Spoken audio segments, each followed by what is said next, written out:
Hello officers. आप सभी का स्वागत है हमारे एनवायरनमेंट के लेक्चर सीरीज में। और आज जो टॉपिक हम लोग करने जा रहे हैं वो एनवायरनमेंट का एकदम बेसिक टॉपिक है। आज हम लोग एनवायरनमेंट एंड इकोलॉजी के बेसिक्स को समझने वाले हैं, जिससे हर साल क्वेश्चंस आते हैं। तो मैं आप लोगों को बोलूंगा, प्लीज इस लेक्चर को लास्ट तक बहुत अच्छे से देखो, बहुत ध्यान से समझने का कोशिश करो। और अगर कोई डाउट आता है तो कमेंट सेक्शन में पूछो, ताकि मैं आपके उस डाउट को सॉल्व कर सकूं। ठीक है, चलो लेक्चर स्टार्ट करते हैं। देखो, सबसे पहले एक बात समझो। आप अपने आप से क्वेश्चन पूछो कि एक फॉरेस्ट है, ठीक है,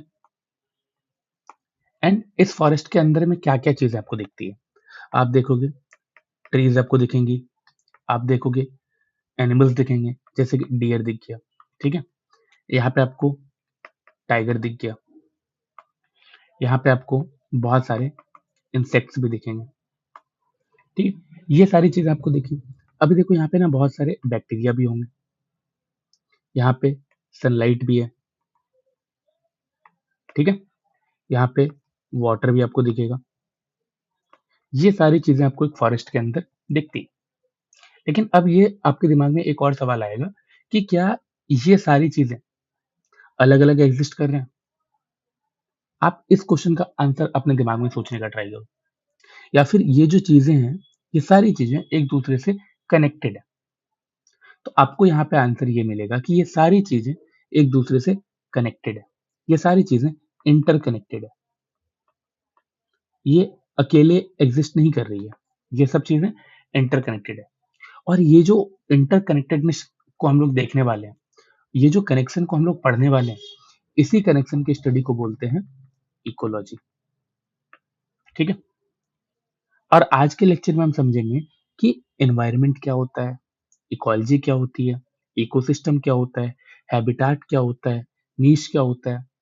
और एक बात ध्यान रखो, अगर आप इस लेक्चर को लास्ट तक देखते हो तो मैं आपसे ये प्रॉमिस कर सकता हूँ कि आपको सारे कॉन्सेप्ट बहुत अच्छे से समझ में आएंगे, और आपको एक जो बेसिक फंडामेंटल होता है ना, फंडामेंटल, ये क्लियर हो जाएगा।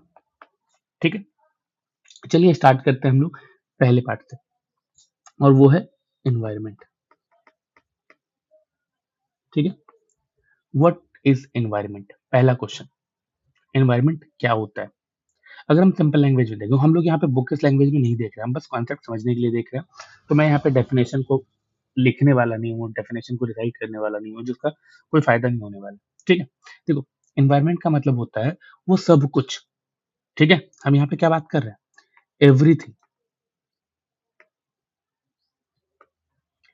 वो सब कुछ जो किसी ऑर्गेनिज्म के आसपास होता है। किसके पास, ऑर्गेनिज्म के आसपास। ठीक है, आसपास होने के साथ साथ क्या कर रहा है वो, उसकी लाइफ को, ठीक है, वो क्या कर रहा है, उसकी लाइफ को इन्फ्लुएंस कर रहा है। क्लियर।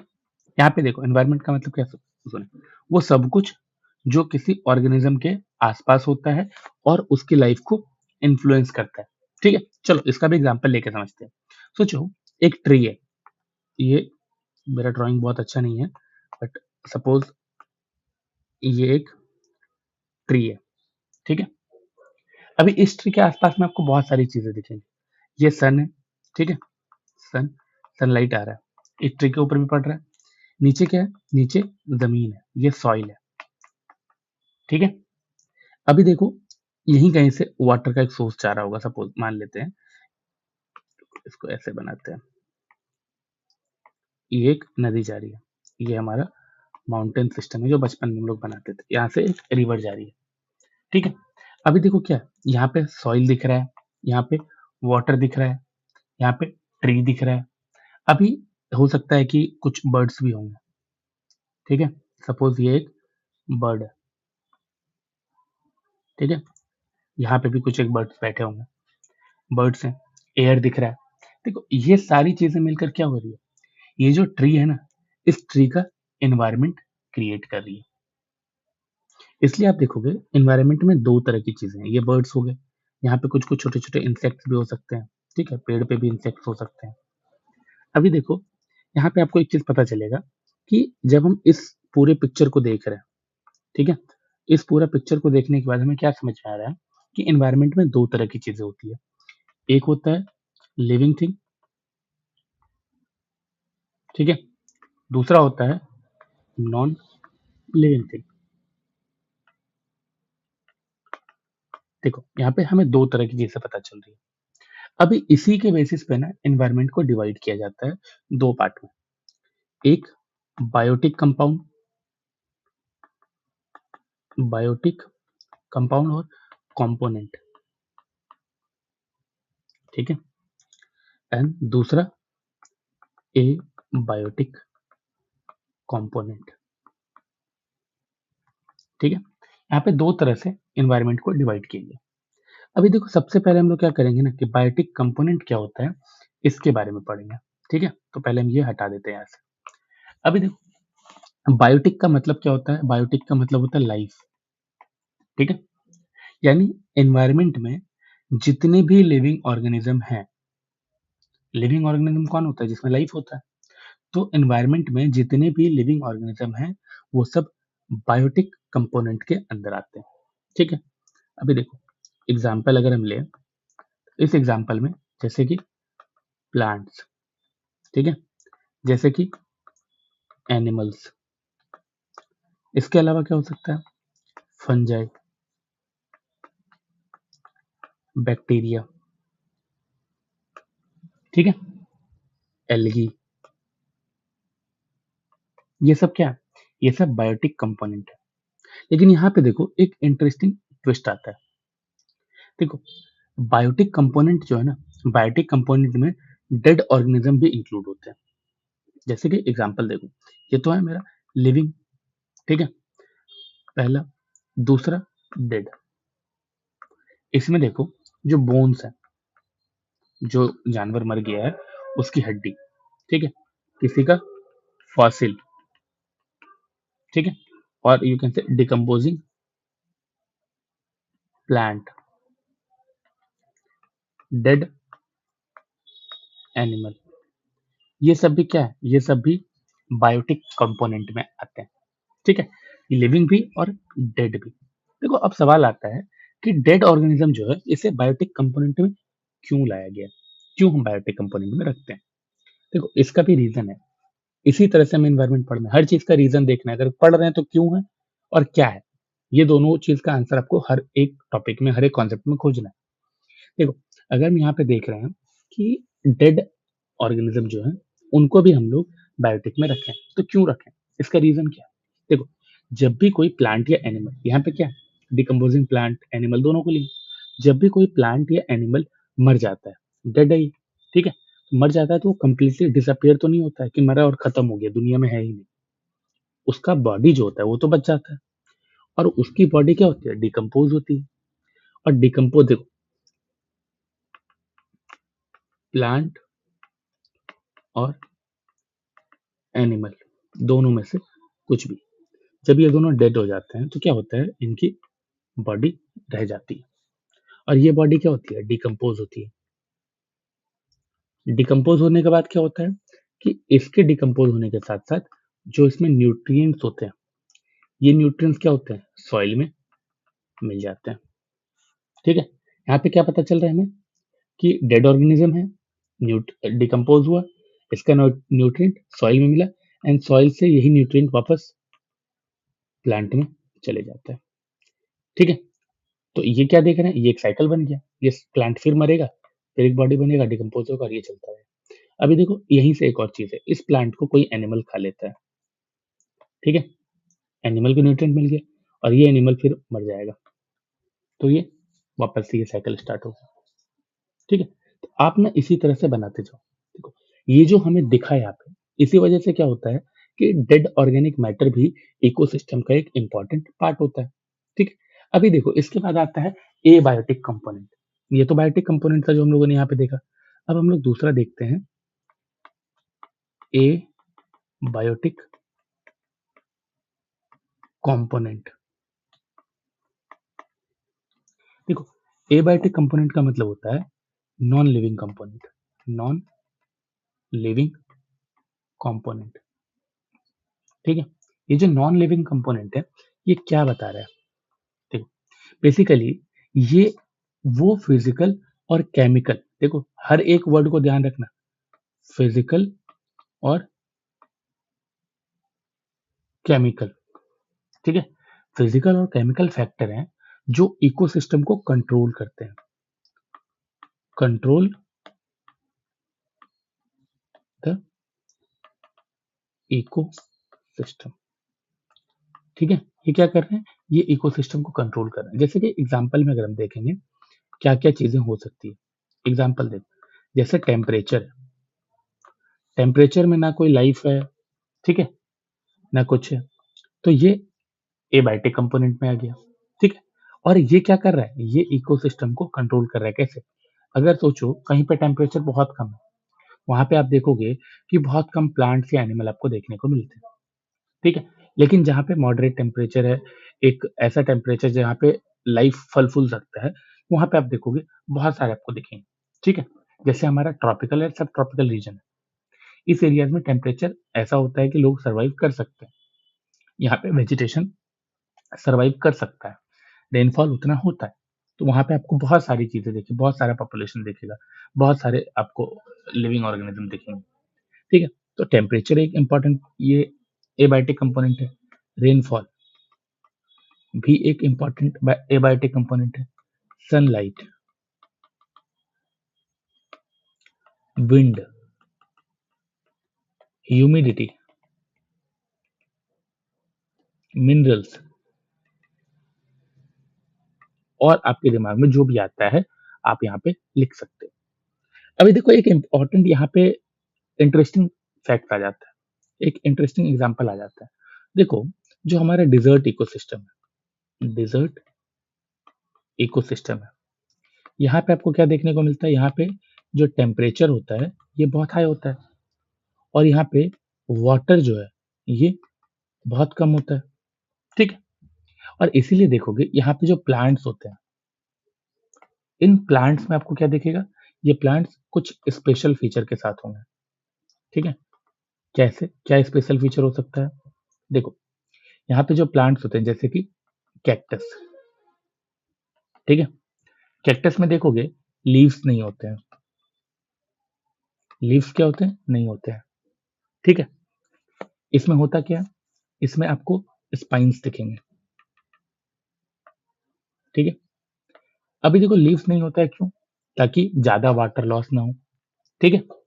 स्पाइन्स क्यों होता है?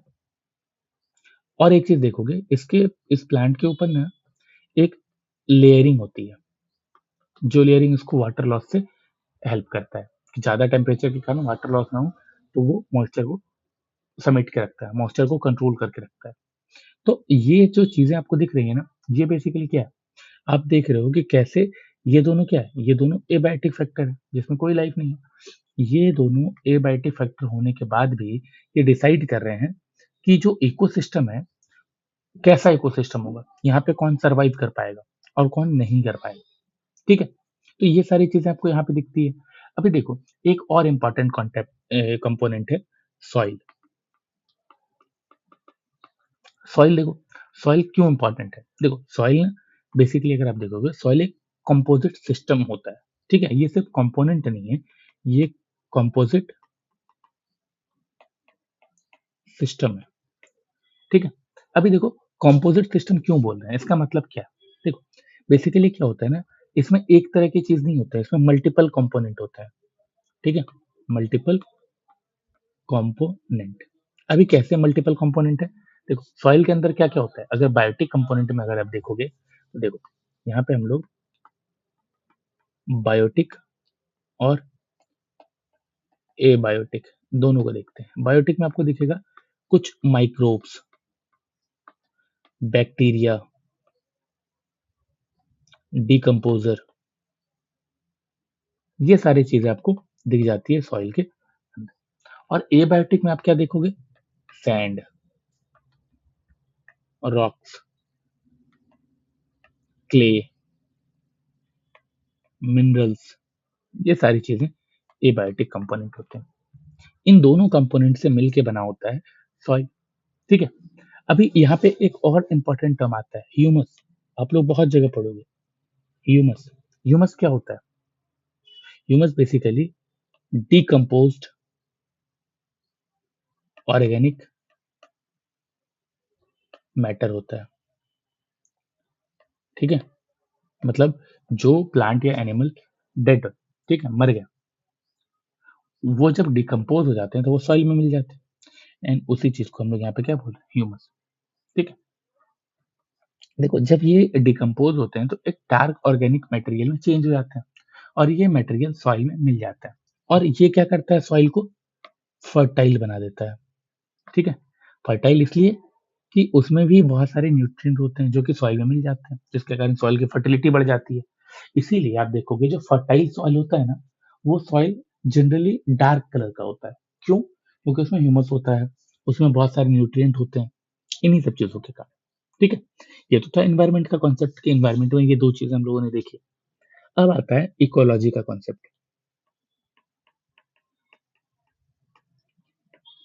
ठीक है, इकोलॉजी क्या है? इकोलॉजी वर्ड अगर आप देखोगे तो इस वर्ड को सबसे पहले इंट्रोड्यूस किया था अर्नस्ट हैकेल में। एक मिनट, स्पेलिंग इसका मैं गलत कर रहा हूँ।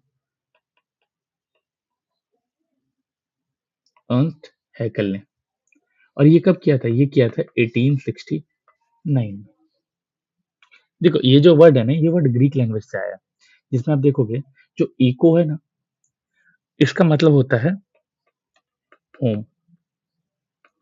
ठीक है, एंड लॉजिक का मतलब तो पता है, अगर हम इसको ग्रीक में देखें, इसको कहते हैं हम ओइकोस एंड लोगोस। इसका मतलब होता है स्टडी।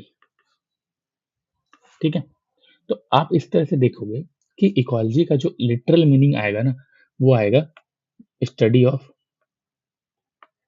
होम। ठीक है, देखो लेकिन हम इस चीज को साइंटिफिक डेफिनेशन नहीं मान के चलते हैं, हम बस ये देखें इसका लिटरल मीनिंग क्या है। इसका लिटरल मीनिंग आया स्टडी होम, लेकिन साइंटिफिक डेफिनेशन क्या है? साइंटिफिक डेफिनेशन बताता है इकोलॉजी मतलब होता है स्टडी ऑफ इंटरेक्शन। अब ये जो इंटरेक्शन है ये किसके बीच में है?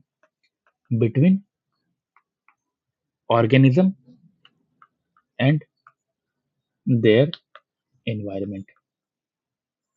ऑर्गेनिज्म एंड उसके एनवायरमेंट के बीच में जो इंटरेक्शन है, हम उसी चीज को पढ़ेंगे।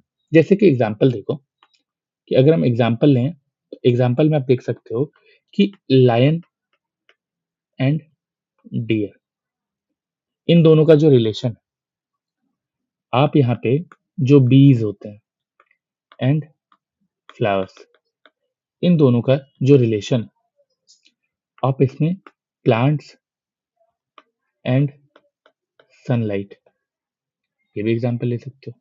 इन तीनों में आप क्या देख रहे हो? लायन और डियर का रिलेशन, बीज और फ्लावर का रिलेशन, प्लांट एंड सनलाइट का रिलेशन, ये सब क्या है? These are the topics of ecology. ठीक है, तो ये है बेसिकली इकोलॉजी का मतलब। इसमें हम क्या करते हैं? हम इंटरेक्शन के बारे में स्टडी कर रहे हैं कि ऑर्गेनिज्म एंड उसके एनवायरमेंट में क्या इंटरेक्शन हो रहा है, उसी की स्टडी को इकोलॉजी कह रहे हैं। अभी देखो ये जो इकोलॉजी है, इसके ना लेवल्स होते हैं, लेवल्स ऑफ इकोलॉजिकल ऑर्गेनाइजेशन।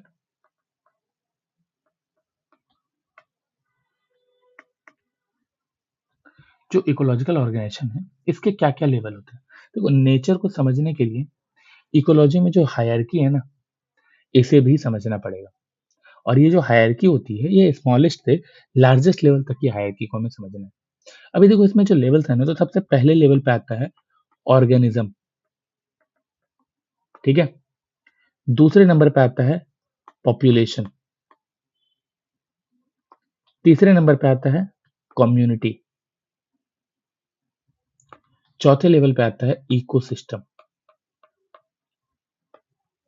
पांचवें नंबर पे आता है बायोम, एंड छठे नंबर पे आता है बायोस्फीयर। ठीक है, आज हम क्या करने वाले हैं? इसी को स्टेप बाय स्टेप समझने वाले हैं। एंड सबसे पहले हम समझेंगे ऑर्गेनिज्म को। ठीक है, पहला ऑर्गेनिज्म। देखो, ऑर्गेनिज्म का मतलब क्या होता है? ऑर्गेनिज्म का मतलब होता है इंडिविजुअल लिविंग बीइंग, अकेला। ठीक है, अभी इसका एग्जांपल हम ले सकते हैं, एक अकेला इंसान, एक अकेला जानवर, एक अकेला ट्री, एक अकेला कुछ भी ले लो। ठीक है, ये सारे इसके एग्जाम्पल हो सकते हैं। ठीक है, और ये जो है ये इकोलॉजी का ना सबसे स्मॉलेस्ट यूनिट होता है। ठीक है, एंड दूसरे नंबर पे आता है पॉपुलेशन। पॉपुलेशन क्या है? पॉपुलेशन का मतलब होता है, जैसे यहाँ पे क्या है, इंडिविजुअल लिविंग बीइंग। ठीक है, यहाँ पे हम इस तरह से कह रहे हैं, लेकिन पॉपुलेशन का मतलब क्या है? Same species, same species. Population का मतलब क्या है? सेम स्पीसीज के ऑर्गेनिज्म का ग्रुप। ठीक है, ऑर्गेनिज्म ग्रुप। अभी इसका एग्जांपल देखो, एक फॉरेस्ट में सपोज 300 डियर है। ये क्या है? ये डियर का पॉपुलेशन बता रहा है। ठीक है, यहाँ पे आपको इंपॉर्टेंट चीज क्या समझना है? पॉपुलेशन में हम क्या देखते हैं? सेम स्पीसीज होती है, अलग अलग नहीं, सेम स्पीसीज। फिर तीसरा आता है कम्युनिटी। ठीक है, कम्युनिटी का मतलब क्या होता है? मतलब है डिफरेंट स्पीसीज। ठीक है, यहाँ पे हम क्या देखे थे? पॉपुलेशन में सेम स्पीसीज। यहाँ पे हम क्या देख रहे हैं? डिफरेंट स्पीसीज की पॉपुलेशन का ग्रुप। Population group. एग्जाम्पल देखो, इसका एग्जाम्पल ले सकते हो कि देखो, अगर हम बात करें कि कम्युनिटी फॉरेस्ट कम्युनिटी में क्या क्या आता है, आप यहाँ पे लिखोगे डियर आता है, टाइगर आता है, बर्ड्स आते हैं, इंसेक्ट्स आते हैं, आप यहाँ पे लिखोगे ट्रीज आते हैं। इस तरह के बहुत सारी चीजें आपको यहाँ पे देखने को मिलती है, और ये सब मिलकर क्या बनाते हैं? ये सब मिलकर एक कम्युनिटी बनाते हैं। ठीक है, ये सब मिलकर क्या बनाए? इन सबको मिला दो तो this is community. Which type of community? Forest community. ठीक है, अभी हम फोर्थ लेवल पे आते हैं, और फोर्थ लेवल जो है हमारा वो है इको सिस्टम। देख रहे हो कैसे हम लोग नीचे से आ रहे हैं? सबसे पहले हमने ऑर्गेनिज्म देखा। ऑर्गेनिज्म क्या है? Individual living being. उसके बाद पॉपुलेशन देखा, उसी इंडिविजुअल लिविंग बीइंग का कितना नंबर है। ठीक है, तो हम सेम स्पीसीज का ऑर्गेनाइजेशन ग्रुप देखें। ठीक है, ऑर्गेनिज्म का ग्रुप देख लिया। फिर आए हम लोग कम्युनिटी पे। यहाँ पे क्या है? डिफरेंट स्पीसीज का पॉपुलेशन ग्रुप। अलग अलग कम्युनिटी, अलग अलग एक फॉरेस्ट कम्युनिटी में इतने तरह के जानवर है। ठीक है, और इन सबको मिला के हम बनाए कम्युनिटी। अब आता है इकोसिस्टम। इकोसिस्टम एक बहुत ही ज्यादा इंपॉर्टेंट कॉन्सेप्ट है, इसलिए थोड़ा ध्यान दो। इकोसिस्टम जो वर्ड है ना, इसे कॉइन किया था आर्थर टेंसले ने, और ये किया था 1935 में। ठीक है, अभी देखो, अगर हम डेफिनेशन देखें इकोसिस्टम का, तो आप देखोगे कि इकोसिस्टम का मतलब क्या होता है? इकोसिस्टम का मतलब होता है कम्युनिटी ऑफ ऑर्गेनिज्म प्लस उनका physical environment plus there interaction. आप देख रहे हो यहाँ पे तीन चीज आ रही है, their interaction, physical environment and community of organism. इन सबको मिला दें, ये तीन चीजें हैं, हम इन तीन चीजों को मिला देते हैं, तब बनता है इकोसिस्टम। जैसे अभी हम लोग यहाँ पे बोले कि फॉरेस्ट इकोसिस्टम। ठीक है, तो फॉरेस्ट इकोसिस्टम के बारे में जब बात करेंगे हम लोग, फॉरेस्ट इकोसिस्टम, तो हम यहाँ पे इसके बारे में जब बात करेंगे, तो हम यहाँ पे जो बायोटिक कंपोनेंट है उसको भी ध्यान में रखेंगे, जैसे प्लांट, एनिमल। रुक जाओ, यहाँ पे लिख ही देते हैं, बायोटिक एंड एबायोटिक। ठीक है, यहाँ पे हम क्या कर सकते हैं, प्लांट, एनिमल, ठीक है, माइक्रोब्स, ऑर्गेनिज्म, ये सब सब यहाँ पे, सॉइल, वाटर, सनलाइट, हम इन सब चीजों को भी यहाँ पे इंक्लूड करते हैं। तो देख रहे हो, बायोटिक प्लस एबायोटिक दोनों कंपोनेंट इसमें आ रहे हैं, और जब ये सब आपस में इंटरेक्ट करते हैं तब एक इकोसिस्टम बनता है। ठीक है, इन दोनों का इंटरेक्शन इंटरेक्शन तब क्या होगा, एक इकोसिस्टम फंक्शन करेगा। ठीक है, अभी देखो, ये तो था पूरा पूरा इकोसिस्टम। अभी देखो, इकोसिस्टम के जो बायोटिक कंपोनेंट थे, इस बायोटिक कंपोनेंट में हमने क्या देखा कि लिविंग ऑर्गेनिज्म को बेसिकली हम देखेंगे कितने पार्ट में डिवाइड किया जाता है। तो हम लोग यहाँ पे इकोसिस्टम में ही पहला देख रहे हैं, बायोटिक कंपोनेंट। एंड ये जो बायोटिक कंपोनेंट है, इसको भी हम लोग तीन ग्रुप में अलग अलग डिफ्रेंशिएट कर रहे हैं। पहला क्या कर रहे हैं, पहला कर रहे हैं हम लोग प्रोड्यूसर। दूसरा क्या कर रहे हैं हम लोग, कंज्यूमर। तीसरा क्या कर रहे हैं हम लोग, डिकम्पोजर। ठीक है, अभी देखो, प्रोड्यूसर जो है ना, बेसिकली आप देखोगे प्रोड्यूसर को हम लोग ऑटोट्रॉप्स भी बोलते हैं। ऑटोट्रॉप्स क्यों बोलते हैं, क्योंकि ये अपना खाना, अपना जो फूड है, इसको खुद बनाते हैं, जैसे कि प्लांट, एल्गी।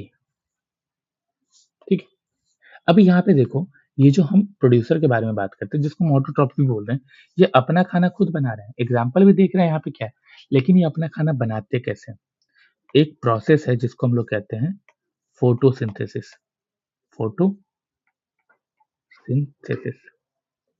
यहाँ पे ये लोग क्या करते हैं, यहाँ पे ये लोग sunlight plus carbon dioxide and water, इन सबको कंबाइन करके अपना खाना बनाते हैं। ठीक है, प्लांट्स यहाँ पे किस तरह से खाना बना रहे हैं, फोटोसिंथेसिस का प्रोसेस के थ्रू, जहाँ पे वो सनलाइट, CO2 और वाटर का यूज करके अपना फूड बना रहे हैं। और इसीलिए हम प्लांट्स को ना इकोसिस्टम का बेस बोलते हैं। ये क्या होता है, प्रोड्यूसर जो है, ये क्या है, ये बेस है, बेस ऑफ इको सिस्टम।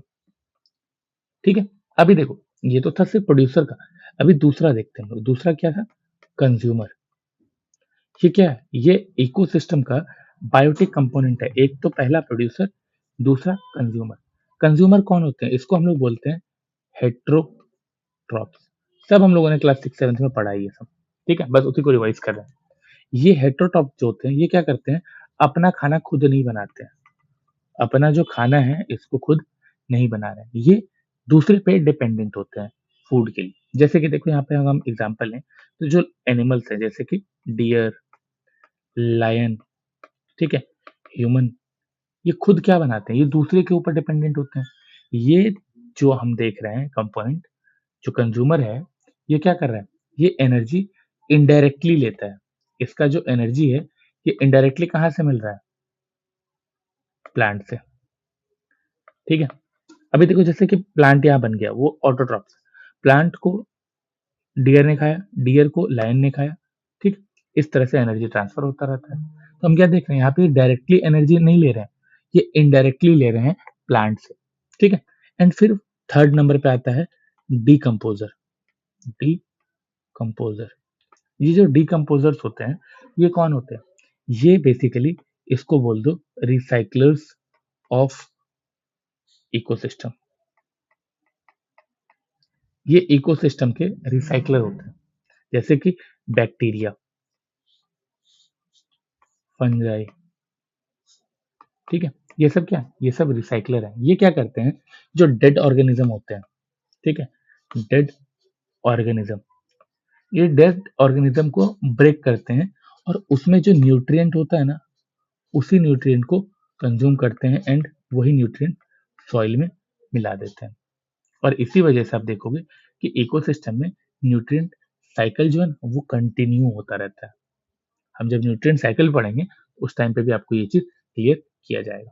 ठीक है, ये तो था हमारा बेसिक कि इन इकोसिस्टम में जो 3 चीज़ हैं, ये 3 पार्ट हैं, ये 3 पार्ट क्या-क्या है, ठीक है? अब ना इकोसिस्टम से रिलेटेड कुछ-कुछ इम्पोर्टेंट कॉन्सेप्ट्स हैं, उन सबको भी आप देखो।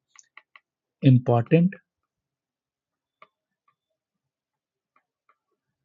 कॉन्सेप्ट्स देखो, सबसे पहला सबसे पहला आप हैबिटाट के बारे में समझो। हैबिटाट क्या होता है? देखो ये बहुत इंपॉर्टेंट कॉन्सेप्ट है। कॉन्सेप्चुअल क्लास में प्लीज सोना मत और ध्यान देना। हैबिटाट का मतलब क्या होता है? प्लेस वेयर ऑर्गेनिज्म लिव्स, जहां पे ऑर्गेनिज्म रहते हैं। जैसे कि एग्जांपल देखो, फिश फिश के लिए हैबिटाट क्या होगा? वाटर, पानी में ही तो रहता है ना। आप देख लो कैमल, ऊंट है, इसके लिए हैबिटाट क्या है? डेजर्ट। टाइगर है, इसके लिए हैबिटाट क्या है? फॉरेस्ट। ठीक है, तो हम क्या देख रहे हैं? हैबिटाट मतलब होता है वैसा जगह जहां पे ऑर्गेनिज्म रहते हैं। अब इसी में दूसरा कॉन्सेप्ट आता है नीश। ठीक है, नीश क्या है? नीश इकोलॉजी का एक बहुत ही इंपॉर्टेंट कॉन्सेप्ट है, जिसका मतलब होता है स्पेसीज का, जो हम लोग स्पेसीज है ना, स्पेसीज का रोल। इसको ऐसे लिखते हैं कि role of species in ecosystem. Ecosystem में स्पेसीज का क्या रोल है, उसी को हम लोग कहते हैं नीश। तो अगर आपको ये दोनों चीज में कंफ्यूज होगे, तो एक बात ध्यान रखना कि हैबिटाट का मतलब होता है एड्रेस, ठीक है, और नीश का मतलब होता है प्रोफेशन, कि तुम क्या काम करते हो। एग्जाम्पल देखो कि अगर आप देखोगे कि हनी बी है, हनी बी का नीश क्या होता है? हनी बी का नीश होता है पॉलिनेशन। वो यही रोल प्ले कर रहा है ना, role of species in ecosystem. Ecosystem में उसका क्या रोल है? तो उसका पॉलिनेशन में एक बहुत बड़ा रोल है। ठीक है, ये तो हो गया। And third, ecotone. इकोटोन, ये भी कॉन्सेप्ट समझो। इकोटोन क्या है? इकोटोन बेसिकली दो इकोसिस्टम के बीच का ट्रांजिशन जोन है। क्या है ये? ये है transition zone between two ecosystem. ठीक है, अभी देखो ये क्या होता है। जैसे कि एग्जांपल में आप समझ लो mangrove forest. Mangrove forest, mangrove forest कहाँ दिखता है? देखो, आप देखोगे कि ये हमारा ओशियन है, ठीक है, ये हमारा लैंड है, ये हमारा ओशियन है, ठीक है। एंड इस एरिया में कहीं जहाँ पे लैंड और ओशियन मिलने वाला है, उससे थोड़ा पहले इन दोनों के बीच में ये वाला पार्ट, ये वाला पार्ट, ये आपको बेसिकली मैंग्रोव की तरह दिखेगा। जो आप सुंदरबन देखोगे तो आपको वहां पे भी ऐसा कुछ दिखेगा। यहाँ से आगे आ जाओगे तो ये लैंडफॉर्म है, यहाँ से इधर चले जाओगे ये ओशन साइड बॉडी है, और इन दोनों का बीच का जो ट्रांजिशन जोन है, इसी को हम लोग बोलते हैं इको टोन। ठीक है, ये ऐसा नहीं है कि सिर्फ मैंग्रोव ही एक एग्जाम्पल हो सकता है, इस्चुअरीज ये भी एग्जाम्पल है, मार्शलैंड ये भी एक एग्जाम्पल है। ठीक है, अभी देखो जब हम इकोटोन में देखते हैं कि ये एक ट्रांजिशन जोन है, ठीक है, तो इसके कारण क्या होता है? इकोटोन में देखोगे कि जो इकोटोन को भी ना हम डिवाइड करते हैं थोड़ा सा और अच्छे से। देखो जैसे ये येलो वाला पार्ट है, जैसे ये हमारा येलो वाला पार्ट है, और ये भी हमारा येलो वाला पार्ट है।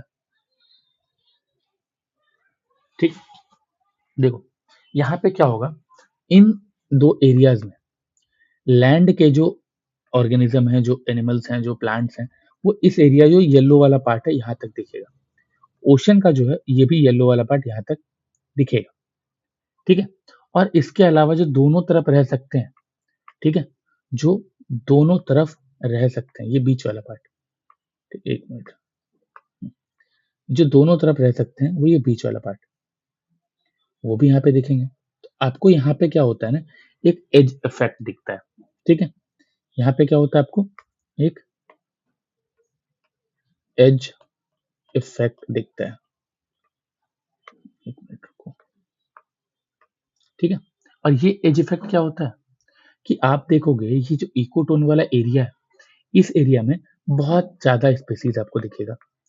स्पेसीज डाइवर्सिटी आपको ज्यादा देखने को मिलती है। इधर जो ऐसे स्पेसीज देखेंगे जो कि पानी में रहते हैं, येलो इस साइड के येलो में ऐसे स्पेसीज देखेंगे जो कि लैंड पे रहते हैं, और बीच वाला पार्ट में ऐसे देखेंगे जो दोनों जगह सर्वाइव कर सकते हैं।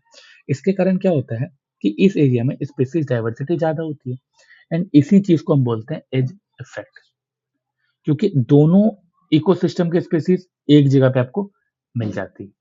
क्लियर है? तो अभी तक हमने देखा एनवायरनमेंट क्या होता है, हमने देखा इकोलॉजी क्या होती है, इकोसिस्टम क्या होता है, हैबिटेट क्या होता है, नीश क्या होता है, एंड इकोटोन क्या होता है। ये जो अभी हमने देखा, ये बेसिकली एनवायरनमेंट एंड इकोलॉजी का एक फाउंडेशन कॉन्सेप्ट है। अभी देखो, ये कर लेते हैं, तो इसके बाद हम लोग क्या क्या करेंगे। इसके बाद हम लोग energy flow, food chain, food web, ecological pyramids, इन सब के बारे में समझेंगे, ठीक है।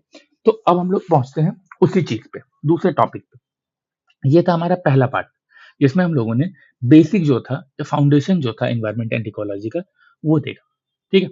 अभी देखो क्या है कि हम ये समझ चुके हैं एनवायरनमेंट क्या होता है, इकोसिस्टम क्या होता है, biotic component, abiotic component, habitat, niche, ecotone, इन सबको जब समझ जाते हैं ना, तो अब हम यहाँ पे क्या समझने वाले हैं। अब हम समझेंगे कि जो हमारा इकोसिस्टम है, ठीक है, जो हमारा इको सिस्टम है, इस इकोसिस्टम में ना एनर्जी कैसे मूव करती है, ठीक है। ये जो एनर्जी है इसका मूवमेंट कैसे होता है, ठीक है। और उसी के बाद हम लोग उसी फ्लो में आगे बढ़ते जाएंगे, जब हमें पता चलेगा ये मूवमेंट हो रहा है फूड चेन से, सपोज, ठीक है। तो फूड चेन क्या होती है, फिर आता है फूड वेव। फूड वेव क्या होती है, फिर फूड वेव जो हम पढ़ेंगे, फिर आएगा इकोलॉजिकल पिरामिड, ये क्या होते हैं, 10% लॉ क्या होता है। तो इन्हीं सारी चीजों को अभी हम करने वाले हैं। देख, सबसे पहले हम लोग स्टार्ट करते हैं मूवमेंट, ठीक है। तो आपने सबसे पहले अपने आप से एक सवाल पूछो कि अर्थ पर जो भी लाइफ एग्जिस्ट करती है, ठीक है, उन सारी लाइफ्स को एनर्जी कहाँ से मिलती है।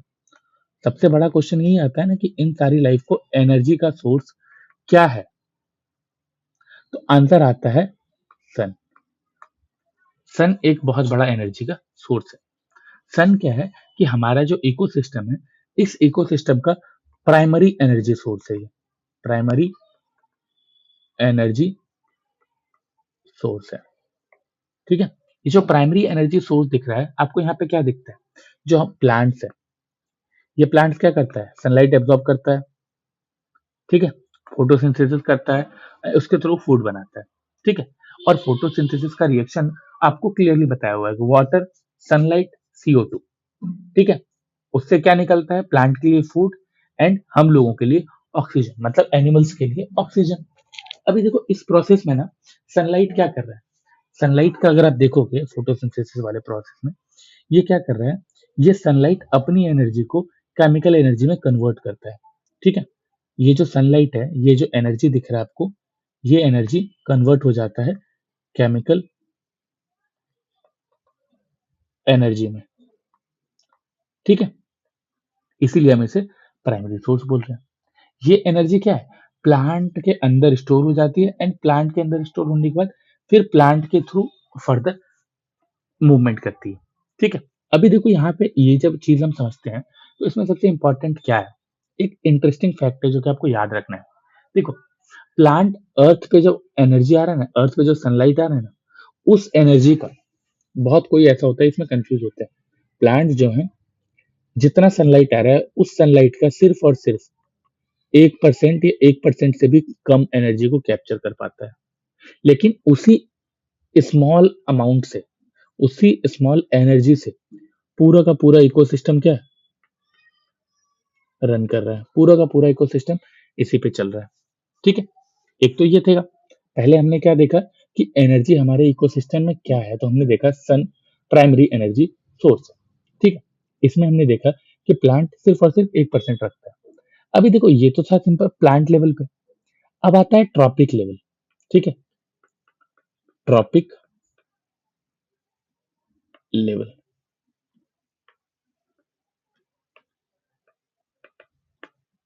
इस लेवल पे हम देखेंगे एनर्जी के बारे में। देखो ये जो ट्रॉपिक लेवल है, ट्रॉपिक लेवल का मतलब क्या होता है? ट्रॉपिक लेवल का मतलब होता है कि फूड चेन जो हम देख रहे हैं, फूड चेन, इस फूड चेन में जो ऑर्गेनिज्म है यहाँ पे अर्थ पे, इस ऑर्गेनिज्म का पोजीशन क्या है? ठीक है, हम इसी चीज के बारे में यहाँ समझ रहे हैं। जैसे कि एग्जांपल, प्लांट का एग्जांपल लिए, जैसे कि ग्रास है, इस ग्रास को कौन खाया? डियर खाया। इस डियर को कौन खा रहा है? टाइगर खा रहा है। ठीक है, यहाँ पे हम क्या देखें? यहाँ पे ग्रास जो है ये फर्स्ट ट्रॉपिक लेवल है, ट्रॉपिक लेवल है। ये जो आप डियर देख रहे हो ये क्या है? ये सेकंड ट्रॉपिक लेवल है। एंड टाइगर क्या है? ये थर्ड ट्रॉपिक लेवल है। ठीक है, हर लेवल पे क्या होता है? पहले लेवल से दूसरे लेवल पे एनर्जी क्या हो रहा है? ट्रांसफर हो रहा है, एनर्जी ट्रांसफर। फिर यहाँ से यहाँ, फर्स्ट से सेकंड, सेकंड से थर्ड, हर लेवल पे क्या हो रहा है? एनर्जी ट्रांसफर हो रहा है। ठीक है, ये अगर आप समझ चुके हो। अब देखो प्रोड्यूसर के बारे में। अब हम थोड़ा सा प्रोड्यूसर के बारे में समझते हैं। ठीक है, अब ये जो प्रोड्यूसर है फूड चेन का सबसे फर्स्ट ट्रॉपिक लेवल पे होता है। ठीक है, ये यहाँ पे जैसे हमने ग्रास देखा, फर्स्ट ट्रॉपिक लेवल पे कौन है? Producer, first trophic level. ठीक, अभी देखो यहाँ पे प्रोड्यूसर जो है ये क्या है? ये ऑटोट्रॉप्स होते हैं, जो अभी हमने ऊपर भी समझा, ऑटोट्रॉप्स। ये क्या करते हैं? ये अपना खाना खुद बनाते हैं। ठीक है, प्रिपेयर ओन फूड। अभी ये अपना खाना खुद बना लीजिए, जैसे कि इसमें एग्जांपल में प्लांट देखा, एल्गी देखा, और फाइटोप्लैंक्टन जो कि ओशन में है। ठीक है, ये फाइटोप्लैंक्ट ये क्या कर रहे हैं? ये सनलाइट को यूज करके फूड बना रहे हैं। इसीलिए हम क्या देखते हैं, ये जो प्लांट है, ये जो प्रोड्यूसर है, ये इकोसिस्टम में जो एनर्जी है ना, उसका एंट्री पॉइंट होता है। ये क्या है? Entry point of energy in ecosystem. ठीक है, ये चीज हम समझ गए। अब इसके बाद देखो, ये जो प्रोड्यूसर है ना, ये कितने तरह के प्रोड्यूसर होते हैं? तो आप देखोगे टाइप्स ऑफ प्रोड्यूसर, ये भी अलग अलग तरह के होते हैं। जैसे कि पहला देखो, पहला है फोटोट्रॉप्स।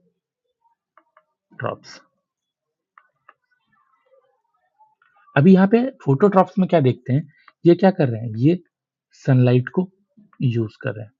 ठीक है, फोटो में ही नाम से ही पता चल रहा है ये सनलाइट को यूज कर रहे हैं। जिसका एग्जांपल आप ले सकते हो प्लांट, एल्गी।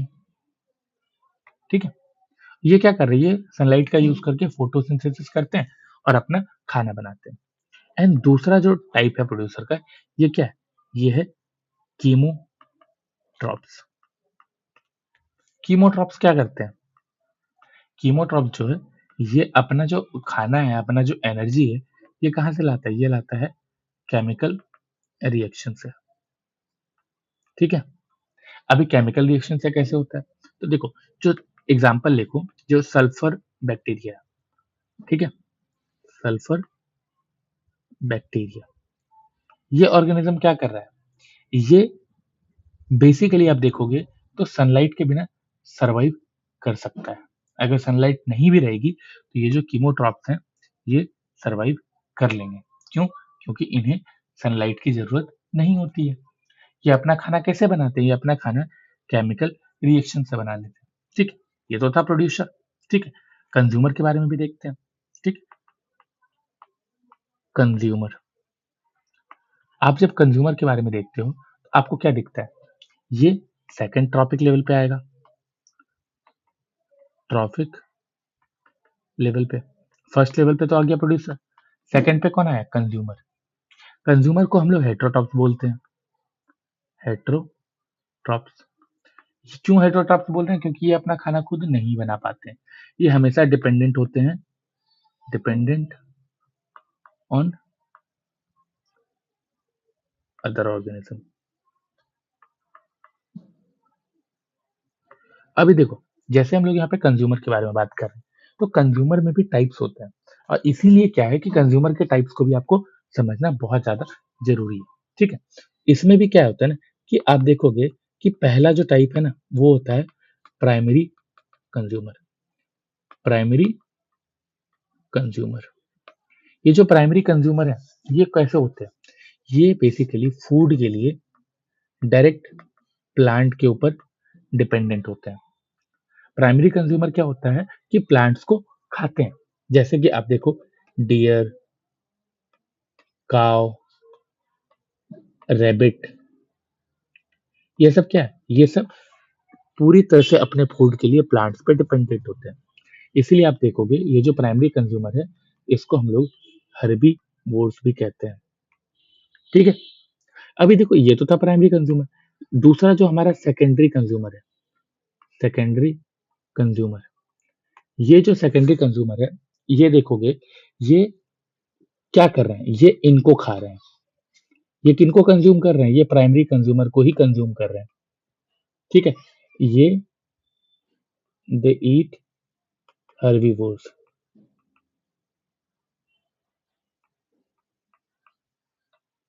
जैसे कि एग्जाम्पल में देखो, एग्जाम्पल में हम लोग ले सकते हैं फॉक्स, एग्जाम्पल में ले सकते हैं हम लोग वुल्फ।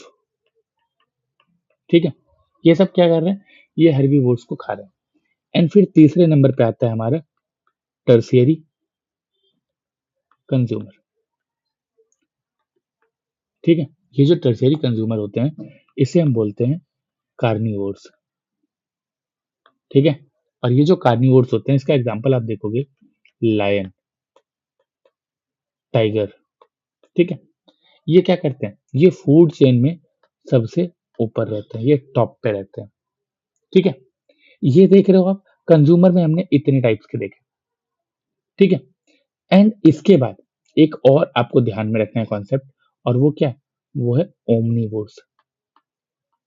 ओमनीवोर्स, ये जो ओमनीवोर्स होते हैं ये क्या करते हैं? ये प्लांट प्लस एनिमल, ये दोनों खाते हैं एनर्जी के लिए। ये प्लांट पे भी डिपेंडेंट है, ये एनिमल पे भी डिपेंडेंट है। जैसे कि हम इंसान, ह्यूमन, हम लोग प्लांट्स भी खाते हैं, हम लोग एनिमल्स भी खाते हैं। जैसे कि बेयर्स, ये प्लांट भी खाते हैं, एनिमल भी खाते हैं। मंकीज, ये प्लांट भी खाते हैं, एनिमल भी खाते हैं। ठीक, तो ये तो था ओमनीवोर। एंड इसके बाद आता है एक और, वो है स्कैवेंजर्स। ठीक है, ये जो स्कैवेंजर्स हैं ये क्या करते हैं? ये डेड एनिमल, डेड एनिमल को खाते हैं एनर्जी के लिए। जैसे कि इसका एग्जांपल आप देख सकते हो वल्चर्स, हाइनास। ठीक है, ये सब क्या है? ये इकोसिस्टम को लास्ट में जाके क्लीन कर देते हैं ताकि कुछ भी वेस्ट मटेरियल बचा हुआ ना रहे। ठीक है, एंड इसके भी नीचे एक और आता है, वो होता है माइक्रो ऑर्गेनिज्म, और you can say micro consumer. Micro consumers, ये जो माइक्रो कंज्यूमर्स होते हैं ये बेसिकली होते हैं बैक्टीरिया एंड फंजाई। ठीक है, ये जो बैक्टीरिया और फंजाई हैं ये क्या करते हैं? ये जो डेड ऑर्गेनिज्म होते हैं ना इसको भी ब्रेक करते हैं। डेड ऑर्गेनिज्म, इसको क्या करते हैं? इसको ब्रेक कर रहे हैं। ठीक है, और इसी कारण हम इसे डिकम्पोजर भी कहते हैं, डिकम्पोजर। ठीक है, तो ये तो था हमारा कि हमारा जो टॉपिक लेवल है उसमें हम लोग प्रोड्यूसर, कंज्यूमर एंड उसके बाद जो अदर कैटेगरीज थी उन सारी कैटेगरीज को समझ रहे थे। ठीक है, अब आता है यहाँ से फूड चेन का कॉन्सेप्ट। ये जो फूड चेन का कॉन्सेप्ट है ये क्या है? ठीक है, फूड चेन, देखो ये जो फूड चेन है ये बहुत इंपॉर्टेंट कॉन्सेप्ट है। क्यों? देखो फूड चेन का मतलब होता है कि अभी जो हम लोगों ने सीक्वेंस पढ़ा ना, अभी जो ऑर्गेनिज्म के बारे में हम लोग जाना ना, जो ऑर्गेनिज्म का सीक्वेंस है, यहाँ पे हम क्या देखते हैं, यहाँ एक ऑर्गेनिज्म दूसरे ऑर्गेनिज्म को खा रहा है। जैसे कि एक एग्जांपल हम लोगों ने देखा था, grass, rabbit, snake and eagle. एक ये देखें, यहाँ पे क्या हो रहा है, ग्रास से एनर्जी फ्लो के रैबिट में जा रहा है, रैबिट से एनर्जी फ्लो के स्नेक में जा रहा है, स्नेक से एनर्जी फ्लो के ईगल में जा रहा है। तो हम क्या देख रहे हैं, यहाँ पे एनर्जी फ्लो दिख रहा है। ठीक है, पहले क्या था, प्लांट, प्लांट से हर्बीवोरस एंड हर्बीवोरस से फिर कार्निवोरस। फूड चेन हमेशा लीनियर होता है, प्लीज नोट इट डाउन। बहुत इंपॉर्टेंट चीज मैं बता रहा हूँ कि ये जो फूड चेन है, फूड चेन ऑलवेज लीनियर। ठीक है, ये हमेशा एक साइड से ही जा रहा है। ठीक है, अभी देखो समझो यहाँ पे, ये जो फूड चेन का कॉन्सेप्ट है, इसका एक रूल होता है। फूड चेन में क्या होता है ना, जो एरो बन रही है, ये जो एरो बना है, ये एरो क्या होता है, ये एरो डायरेक्शन बताता है। एरो शो करता है कि एनर्जी किधर से किधर की तरफ फ्लो हो रही है। जैसे कि ग्रास से रैबिट पे गया, तो एनर्जी क्या हो रहा है, ग्रास से रैबिट की तरफ जा रही है। ये क्या बता रहा है, ये फ्लो बता रहा है। यानी एनर्जी यहाँ पे क्या हो रहा है, ग्रास से सीधा रैबिट के पास चली गई। ठीक है, और इसी कारण से क्या होता है ना, बहुत सारे टाइप्स होते हैं फूड चेन के। ठीक है, तो हम लोग क्या करने वाले हैं, हम लोग अभी टाइप्स ऑफ फूड चेन, इस चीज को समझने वाले हैं। ठीक है, एंड प्लीज बहुत ध्यान दो, क्योंकि यहाँ पे फिर लोग बाद में कंफ्यूज होते हैं, उन्हें समझ नहीं आता है कि क्या क्या है। देखो, जो फूड चेन का टाइप्स है, ये बेसिकली दो टाइप्स के होते हैं। ठीक है, एक होता है grazing food chain, grazing food chain. ठीक है, और ये जो ग्रेजिंग फूड चेन है, इसको अगर आप देखोगे, यहाँ पे क्या होता है कि ये फूड चेन स्टार्ट होता है कहाँ से, लिविंग प्लांट से। ये फूड चेन कहाँ से हो रहा है स्टार्ट, प्लांट से। जैसे कि एग्जांपल में हम लोग यहाँ पे देख रहे थे, ग्रास, रैबिट, स्नेक और ईगल। इस टाइप की जो फूड चेन है, जो कि आप देखोगे कि इस तरह का फूड चेन जैसे यहाँ पे हम लोगों ने बनाया है, इस टाइप के फूड चेन मोस्टली आपको एक्वेटिक इकोसिस्टम में देखने को मिलता है। ठीक है, एक्वेटिक इको सिस्टम में देखने को मिलता है, इस तरह का फूड चेन वहां पे डोमिनेट करता है। ठीक है, एंड सेकंड, सेकंड है डेट्रिटस फूड चेन। ये जो डेट्रिटस फूड चेन है, ये फूड चेन बेसिकली स्टार्ट होता है कहाँ से, डेड मैटर से।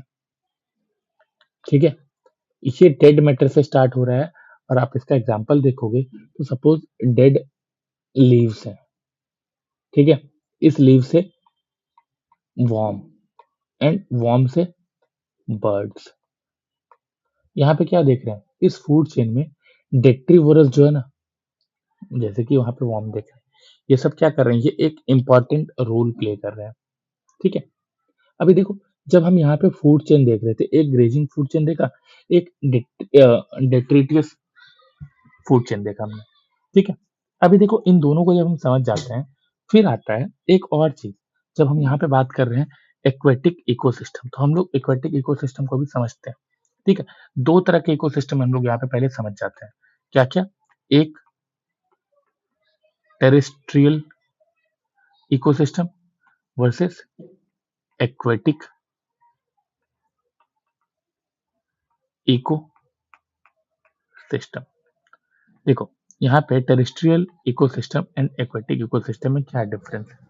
देखो, एक्वेटिक इकोसिस्टम जो है ना, यहाँ पे हम क्या देख रहे हैं, यहाँ पे ज्यादातर जो ग्रेजिंग फूड चेन है, ग्रेजिंग फूड चेन, ये बहुत ज्यादा इंपॉर्टेंट होती है। अभी क्यों इंपॉर्टेंट होती है, ये भी बात करेंगे हम लोग, लेकिन उससे पहले हम देखेंगे टेरेस्ट्रियल इकोसिस्टम। यहाँ पे आप देखोगे कि यहाँ पे जो डेट्रिटस फूड चेन है ना, ये ज्यादा इंपॉर्टेंट होती है।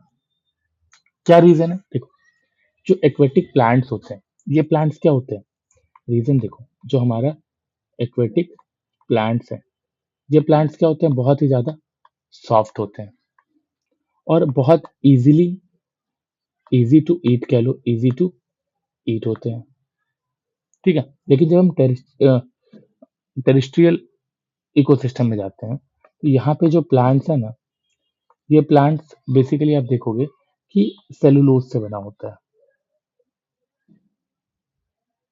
ठीक है। एंड कभी कभी आप देखोगे लिग्निन से बना हुआ है, ठीक है। ये जो सेलुलोज और लिग्निन से बना होता है, इस तरह की चीजें आपको ज्यादा देखने को मिलती है टेरिस्ट्रियल इकोसिस्टम में।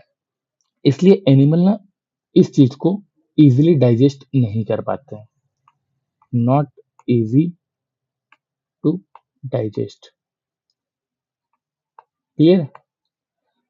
अभी देखो, यहाँ पे एनिमल्स इस चीज को ज्यादा डाइजेस्ट नहीं कर पाते हैं, इसी कारण से यहाँ पे जो फूड चेन होता है वो डेट्रेटस फूड चेन से ज्यादा, मतलब यहाँ पे जो फूड चेन है वो है डेट्रेटस फूड चेन, ज्यादा डोमिनेट कर रहा है।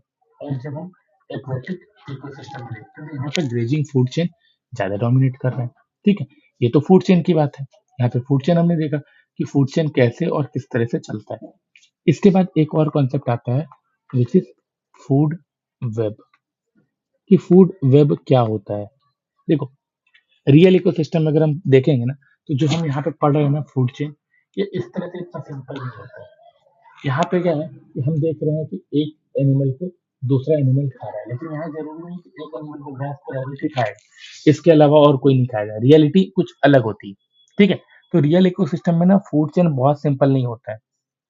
एक ऑर्गेनिज्म मल्टीपल ऑर्गेनिज्म को यहाँ पे खा रहा है, और इसी वजह से मल्टीपल फूड चेन क्या होता है ना, एक दूसरे से कनेक्ट हो जाते हैं। एंड जब मल्टीपल फूड चेन एक दूसरे से कनेक्ट हो जाएंगे, तब बनाएंगे food web, connection between multiple food chain, जो बना देता है फूड वेब। फूड वेब क्या है ना, कि ये इकोसिस्टम को स्टेबल बना के रखता है, क्योंकि अगर एक फूड चेन भी डिस्टर्ब हो जाएगा तो दूसरी चेन को सपोर्ट नहीं किया जा सकता है। सोचो कि अगर एक फूड चेन डिस्टर्ब हो जाए तो दूसरा फूड चेन का जो सिस्टम है, इस सिस्टम को सपोर्ट कौन करेगा? जो उसी तरह का दूसरा फूड चेन होगा वो। इसीलिए फूड वेब को समझना इंपॉर्टेंट है, क्लियर है। अभी देखो, ये जो फूड चेन और फूड वेब हम लोगों ने समझा, अभी इसी में क्या है ना कि एक लॉ फॉलो होता है, क्या? 10% लॉ। ये 10% लॉ क्या है? ये बहुत इंपॉर्टेंट है, वेरी वेरी इंपॉर्टेंट कॉन्सेप्ट, ठीक है। ये 10% लॉ क्या बताता है? देखो, ये जो 10% लॉ है, ये एक और नाम से जाना जाता है, रेमंड लिंडेमैन, ठीक है। इस 10% लॉ को इन्होंने ही इंट्रोड्यूस किया था, ठीक है। ये रूल बहुत सिंपल है। ये क्या बताता है कि जब एनर्जी एक ट्रॉपिक लेवल से दूसरे ट्रॉपिक लेवल पे जाता है, ठीक है। यहाँ पे क्या देख रहे हैं, एक से दूसरे में जा रहा है, ठीक है। तो यहाँ से जो एनर्जी यहाँ ट्रांसफर हुई, वो सिर्फ और सिर्फ 10% होती है, ठीक है। पहले ट्रॉपिक लेवल से दूसरा ट्रॉपिक लेवल में जब एनर्जी ट्रांसफर हो रहा है, ये सिर्फ और सिर्फ 10% ही होता है, ठीक है। जैसे कि देखो, कि हम यहाँ पे देख रहे हैं कि हमारा ये फूड चेन बना हुआ है, ठीक है। डेड लिव, वर्म और बर्ड्स, एक ये फूड चेन देखते हैं, ग्रास, रैबिट और स्नेक वाला। यहाँ पे क्या है, सपोज हम ऐसा सोच लेते हैं, एक मिनट,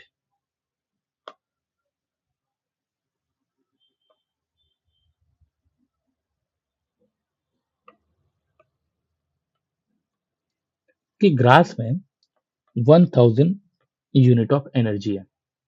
तो जब ये रैबिट इस ग्रास को खाएगा, तो इसे कितना परसेंट मिलेगा? 10%, मतलब 1000 का 10% विच इज 100 यूनिट। इसको सिर्फ और सिर्फ 100 यूनिट ही एनर्जी मिलेगी।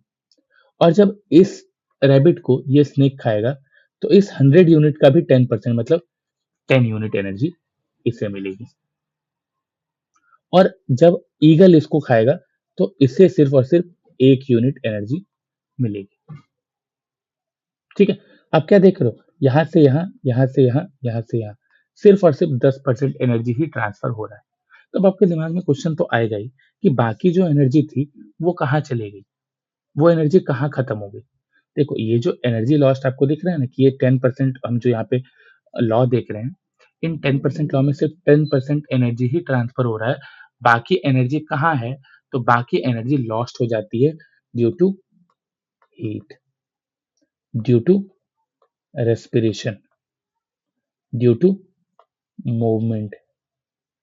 इन सब के कारण बाकी एनर्जी लॉस्ट हो जाती है और इसी वजह से आप देखोगे फूड चेन, जो भी फूड चेन बनते हैं ना, ये फूड चेन आपको जनरली 4 से 5 ट्रॉपिक लेवल तक ही दिखाई देता है, इससे ज़्यादा नहीं दिखता है बिकॉज़ ऑफ दिस 10% लॉ। देखो यहाँ भी क्या है, अब अगर हम इससे आगे बढ़े, ईगल को भी कोई खा लिया, तो उसको एनर्जी कितना मिलेगा? 0.1%, 0.1 यूनिट। और इसके बाद भी होगा तो कुछ एनर्जी ही नहीं मिल रहा है, एनर्जी नहीं मिलेगा तो कोई फालतू किसी को कंज़्यूम क्यों करेगा? सिंपल सी बात है ना, हम खाना क्यों खाते हैं? एनर्जी के लिए और हमें पता है कि किसी खाने से एनर्जी मिल ही नहीं रही है, तो उसे खा के क्या फ़ायदा? इसीलिए आप देखोगे कि फूड चेन जो होता है ना, वो जनरली जैसे हम इसको कह देते हैं trophic level 1, trophic level 2, trophic level 3, trophic level 4, 5वां ट्रॉपिक लेवल हो सकता है क्या? May be, may not be, लेकिन आप ज़्यादातर देखोगे 4 से 5 ट्रॉपिक लेवल तक ही फूड चेन जाता है, इससे ज़्यादा नहीं जाता है। ठीक है? देखो, जब हम लोग ऑलरेडी ये समझ चुके हैं कि आखिर 10% लॉ क्या होता है, तो उसके बाद एक और कॉन्सेप्ट आता है इकोलॉजिकल पिरामिड्स। ये पिरामिड्स हैं क्या? देखो, ये जो पिरामिड देख रहे हो, ये पिरामिड बेसिकली ज्योग्राफिकल रिप्रेजेंटेशन है। Geographical representation. ये जो रिप्रेजेंटेशन है, ये किसका रिप्रेजेंटेशन है? ये शो करता है एनर्जी, ये शो करता है बायोमास, ये शो कर रहा है नंबर ऑफ ऑर्गेनिज्म। ठीक है? यहाँ पे क्या हो रहा है? ये जो ज्योग्राफिकल रिप्रेजेंटेशन है, यहाँ पे एनर्जी के बारे में बताया जा रहा है, बायोमास के बारे में बताया जा रहा है और नंबर ऑफ ऑर्गेनिज्म के बारे में बताया जा रहा है। देखो, अभी हमने ट्रॉपिक लेवल्स के बारे में समझा। तो यहाँ पे क्या हो रहा है कि जो डिफरेंट डिफरेंट ट्रॉपिक्स हैं, ठीक है? हर एक ट्रॉपिक लेवल पे आपको अलग-अलग टाइप के ये इकोलॉजिकल पिरामिड्स देखने को मिलते हैं। ठीक है? जैसे कि देखो, यहाँ पे अगर हम बात करेंगे सबसे पहले टाइप्स ऑफ पिरामिड्स। ठीक है? इसमें आप देखोगे सबसे पहले जो पहला टाइप होता है, ये है पिरामिड ऑफ एनर्जी। ठीक है? फिर जो दूसरा है हमारा, वो दूसरा है pyramid of biomass. Pyramid of biomass. तीसरा हमारा जो है, वो है पिरामिड ऑफ नंबर। ठीक है? यहाँ पे क्या देख रहे हैं? यहाँ पे 3 तरह के आपको पिरामिड्स देखने को मिल रहे हैं। अभी देखो, ये जो 3 तरह के पिरामिड है, इन तीनों के बारे में जानना बहुत ज़रूरी है। ठीक है? सबसे पहले हम लोग क्या देखेंगे? सबसे हम पहले हम लोग देखेंगे पिरामिड ऑफ एनर्जी। देखो, ये जो एनर्जी का पिरामिड है, ये क्या बताता है? ये आपको एनर्जी फ्लो के बारे में बता रहा है। ठीक है? कि आखिर एनर्जी फ्लो कैसे हो रहा है। अभी देखो, यहाँ पे इंपॉर्टेंट रूल आपको जो याद रखना है, यहाँ पे एक चीज़ देखना कि ये जो एनर्जी का पिरामिड है, ये आपको कैसा दिखता है? देखो, एनर्जी पिरामिड जो होता है ना, वो हमेशा अपराइट होता है, क्योंकि यहाँ पे हम क्या जानते हैं 10% लॉ के कारण कि जो एनर्जी है वो हर लेवल पे डिक्रीज होती जाती है। ठीक है? यहाँ पे जो एनर्जी के बारे में हम लोग देखेंगे, एनर्जी हर लेवल पे डिक्रीज होते जाती है। क्यों डिक्रीज होते जाती है? Because of 10% law. ठीक है? देखो, जैसे हम लोगों ने क्या बोला कि इसका जो एनर्जी का पिरामिड होता है, वो हमेशा अपराइट होता है। इसका मतलब क्या है? देखो, दो तरह के पिरामिड बनते हैं। एक होता है ऐसा। ठीक है? ये पिरामिड क्या है? ये अपराइट पिरामिड है, अपराइट पिरामिड। ठीक है? एक पिरामिड बनता है ऐसा, और ये क्या है? ये बेसिकली आपका इन्वर्टेड पिरामिड है। ठीक है? तो एनर्जी फ्लो का जो पिरामिड है, वो हमेशा अपराइट पिरामिड होता है। क्यों अपराइट पिरामिड होता है? क्योंकि देखो एनर्जी में हम क्या जानते हैं कि जैसे-जैसे हम ऊपर जाएँगे, हम क्या देखते हैं कि नंबर्स एनर्जी कम होते जाती है। जैसे कि देखो हम यहाँ पे 4 ट्रॉपिक्स का बना रहे हैं। पहले ट्रॉपिक्स पे मेरा प्रोड्यूसर है, ठीक है? जो कि प्लांट्स होते हैं। फिर मेरा प्राइमरी कंज्यूमर है, ठीक है? फिर सेकेंडरी कंज्यूमर है एंड फिर टर्शियरी कंज्यूमर है। अभी पहले लेवल पे क्या होता है एनर्जी सपोज 1000 है, दूसरे लेवल पे क्या हो जाएगी 100, तीसरे लेवल पे क्या हो जाएगी 10 एंड चौथे लेवल पे 1। क्या हो रहा है एनर्जी कम होता जा रहा है, ठीक है? इसीलिए क्या देख रहे हैं एनर्जी डिक्रीज होते जाता है जिसके कारण ये जो पिरामिड है एनर्जी का जो पिरामिड है वो क्या होता है वो अपराइट बनता है, ठीक है? एनर्जी लॉस यहाँ पे हमें दिख रहा है और ये जो एनर्जी लॉस के बारे में बात हो रहा है ना, ये लॉस जो है 10% रूल के बारे में तो हो ही रहा है। लेकिन ये जो लॉस है एनर्जी का, ये हमें एक्सप्लेन करता है लॉ ऑफ थर्मोडायनामिक्स जो हम लोगों ने ऊपर 10% लॉ देखा उसी तरह से। अभी देखो क्या है, ये जो पिरामिड ऑफ एनर्जी है, इसको बनाने से क्या फ़ायदा होता है? क्या इसका बेनिफिट है आपको? तो सबसे पहले क्या होता है, यहाँ पे हमें एनर्जी फ्लो एक इकोसिस्टम में कैसे हो रहा है, ये पता चल जाता है। हमें ये पता चल जाता है कि एक ट्रॉपिक जैसे 1, 2, 3 एंड 4 ये 4 ट्रॉपिक हैं। पहले ट्रॉपिक से दूसरे ट्रॉपिक में कितना एनर्जी ट्रांसफर हुआ, ठीक है? ये हमें बता देता है कि जो रोल है प्रोड्यूसर का, ठीक है? प्राइमरी प्रोड्यूसर का जो रोल है, वो कितना इम्पोर्टेंट है एक इकोसिस्टम के लिए। ठीक है? ये सारी चीज़ें हमें कहाँ से पता चलती है? ये सारी चीज़ें हमें पिरामिड ऑफ एनर्जी से पता चलती है। और फिर जो दूसरा हमारा पिरामिड है, वो क्या है? Pyramid of biomass. Pyramid of biomass क्या होता है?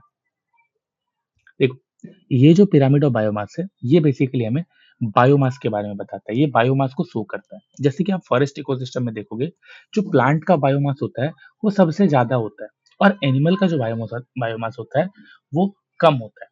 ठीक है? अभी हम इसी चीज़ को समझते हैं।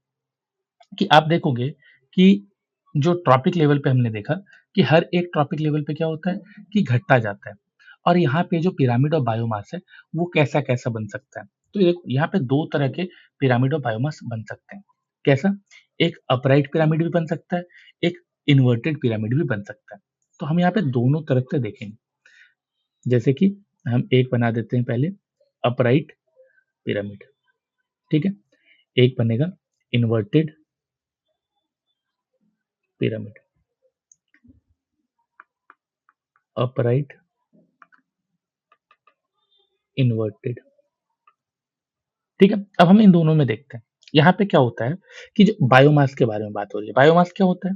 ये बेसिकली ये लिविंग ऑर्गेनिक मैटर के बारे में बता रहा है कि हर एक ट्रॉपिक लेवल पे ऑर्गेनिक मैटर कितना होता है, ठीक है? जैसे कि हम यहाँ पे भी 4 लेवल बना देते हैं आपको ताकि ईज़ी हो जाए आपके लिए समझना,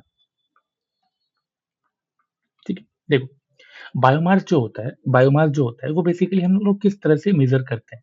आप देखोगे बेसिकली हम लोग ड्राई वेट मेज़र करते हैं। Dry weight per unit area.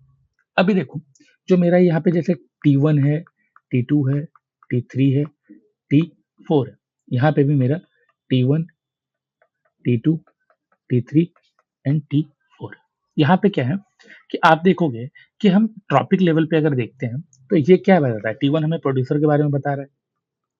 Producer ये हर्बीवोर्स के बारे में बता रहा है। ये हमें सेकेंडरी कंज्यूमर के बारे में बता रहा है एंड ये टर्शियरी कंज्यूमर के बारे में बता रहा है। ठीक है? अभी देखो ये जो हम पिरामिड देखते हैं बायोमास का, ये क्या है ना, ये अलग-अलग दिखता है। जैसे कि देखो अपराइट पिरामिड आपको कहाँ पे दिखेगा?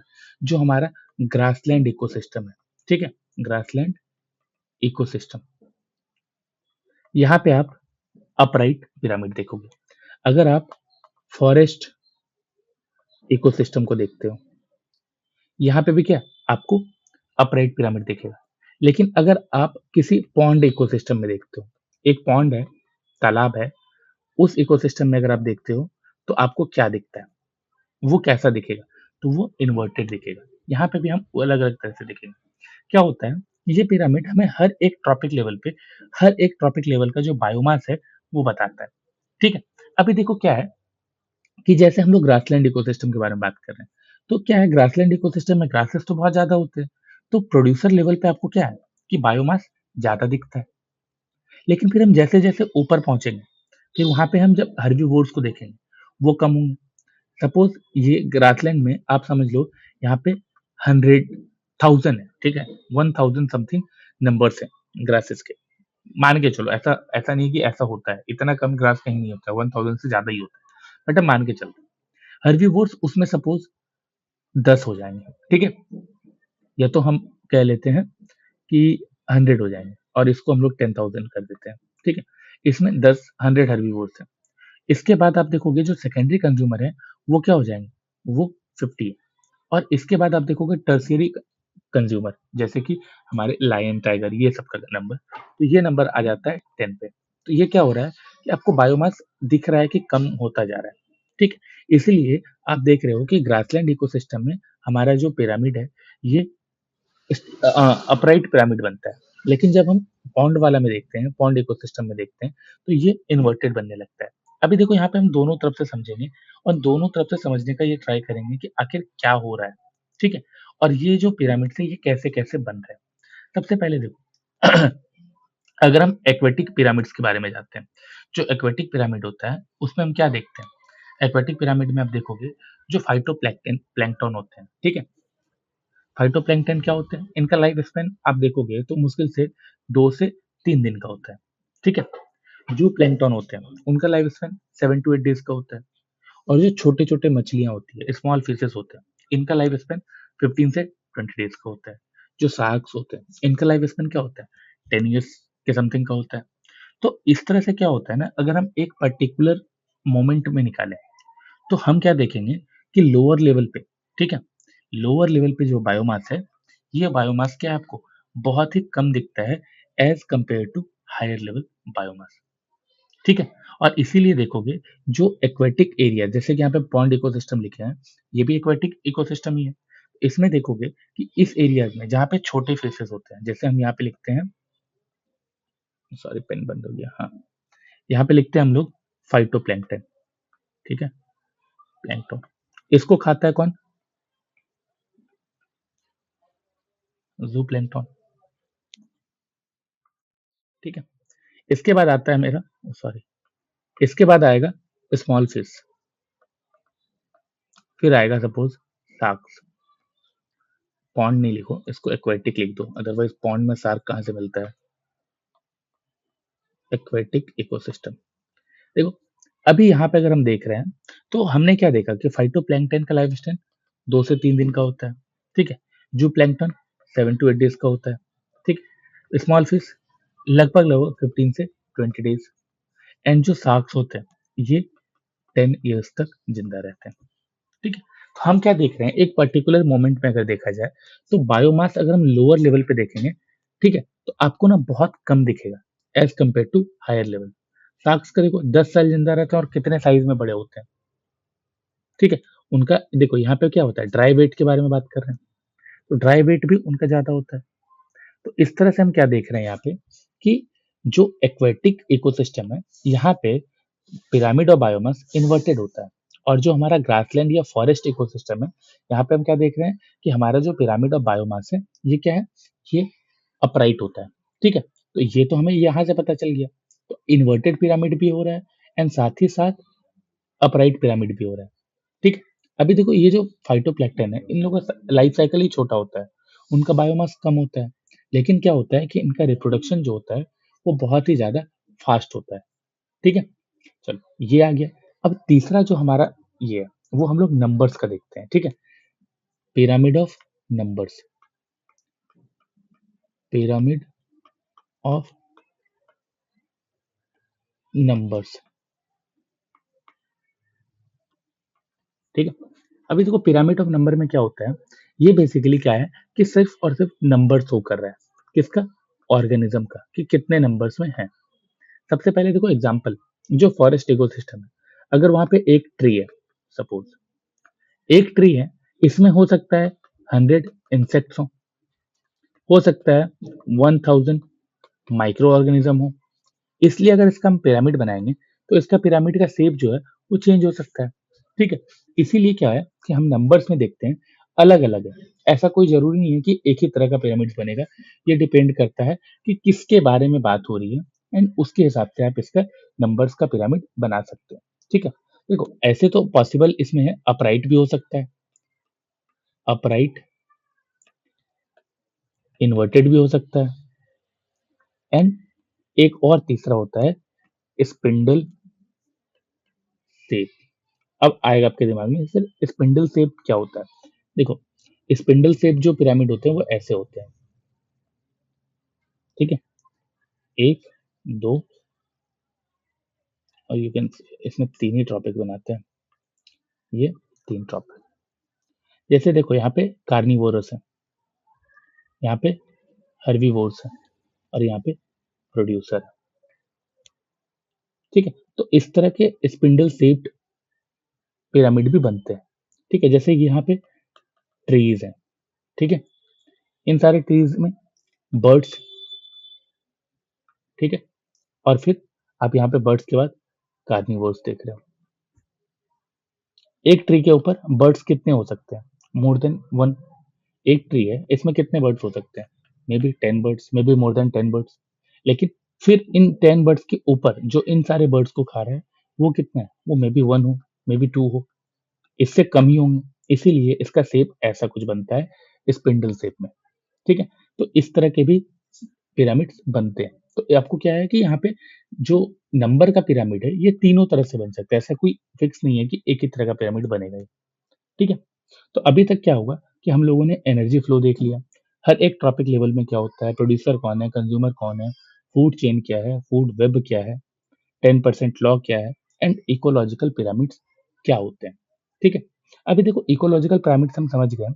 इसके बाद ना एक इम्पोर्टेंट चीज़ आता है। यहाँ पे हम एनर्जी ट्रांसफर का तो देख लिए। एनर्जी ट्रांसफर के साथ-साथ बहुत अदर चीज़ें भी ट्रांसफर होती है। ठीक है? अभी उसी में हम कंटिन्यू करेंगे। हम ये देखेंगे कि एनर्जी ट्रांसफर के साथ-साथ फूड चेन में और क्या होता है। आप देख रहे हो कि फूड चेन में एनर्जी ट्रांसफर हो रही है। ठीक है? लेकिन इस एनर्जी ट्रांसफर के साथ-साथ बहुत सारे पॉल्यूशन भी ट्रांसफर हो रहा है उसी फूड चेन में। हम देखेंगे कि ये जो पॉल्यूशन है, ये फूड चेन में एंटर कैसे करता है एंड उसके बाद बायो एक्यूमुलेशन कैसे होता है, बायो मैग्निफिकेशन क्या होता है एंड स्पेसीज एक दूसरे के साथ कैसे इंटरेक्ट करते हैं। तो इस चीज को हम अभी समझने वाले हैं। देखो सबसे पहले जो हमारा मेन चीज है कि इस फूड चेन के अंदर पॉल्यूशन आखिर एंटर कैसे करता है। ये जो पॉल्यूशन है इस फूड चेन के अंदर एंटर कैसे करता है। सोचो आप एक रियल वर्ल्ड का एग्जांपल लेकर सोचो कि एक लेक है। ठीक है? लेक, इस लेक में क्या देखते हो कि बहुत एरिया से पानी आके इसमें जा रहा है। ठीक है? एंड इन सब के कारण क्या हो रहा है कि बहुत सारे एग्रीकल्चर प्लॉट हैं, उनसे भी पानी पास हो रही है एंड वो जाके एक किसी लेक में एक्यूमुलेट हो रहा है एंड उस एग्रीकल्चर फील्ड में पेस्टिसाइड्स हैं। ठीक है? एक मैप बनाते हैं यहाँ पे हम लोग। ये एक लेक है, आस-पास में एरियाज़ हैं, यहाँ पे कुछ एग्रीकल्चरल फील्ड है, यहाँ पे भी कुछ एग्रीकल्चरल फील्ड है, ऐसे। अब इन सब से पानी आ रहा है एंड इस लेक में जा रहा है। ठीक है? और इस एग्रीकल्चरल फील्ड में आप क्या देख रहे हो कि बहुत सारे पेस्टिसाइड डाले जाते हैं। ठीक है?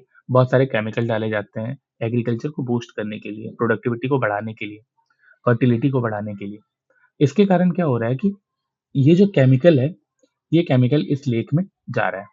अब क्या होगा, ये केमिकल यहाँ के वाटर के साथ मिक्स हो जाएगा और यहाँ पे जब वाटर के साथ मिक्स हो जाएगा, तो क्या होगा कि यही वाटर फाइटोप्लैंक्टन जो है, वो कंज़्यूम कर रहा है। ठीक?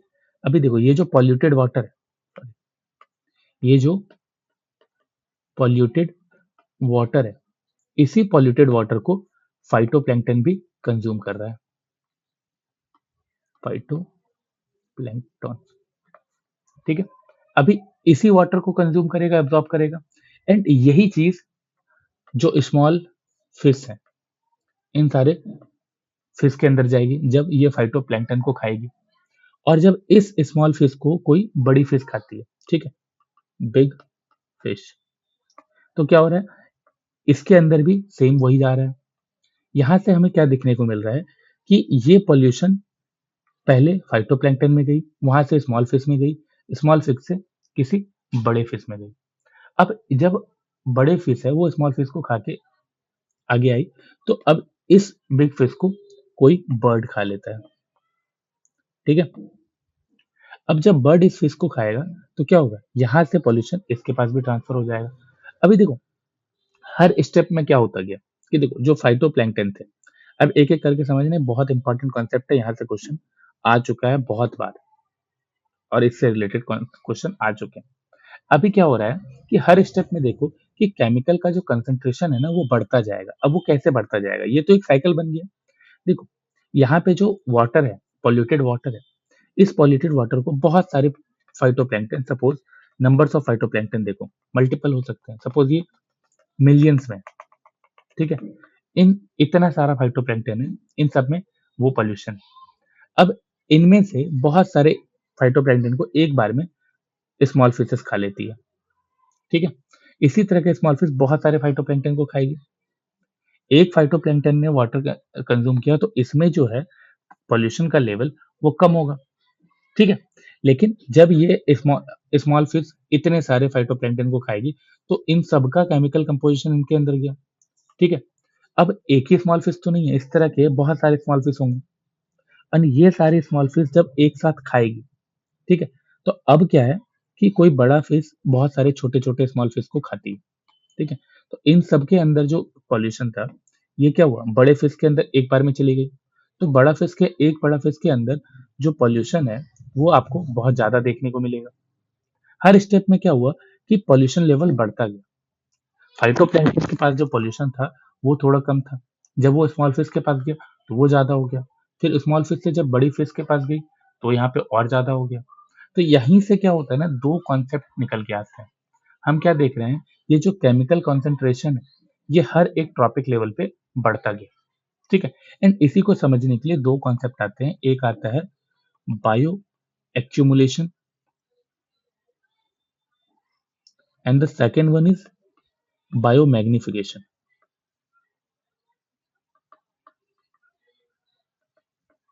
ठीक है, ये दो चीजें आपको देखने को मिलती है।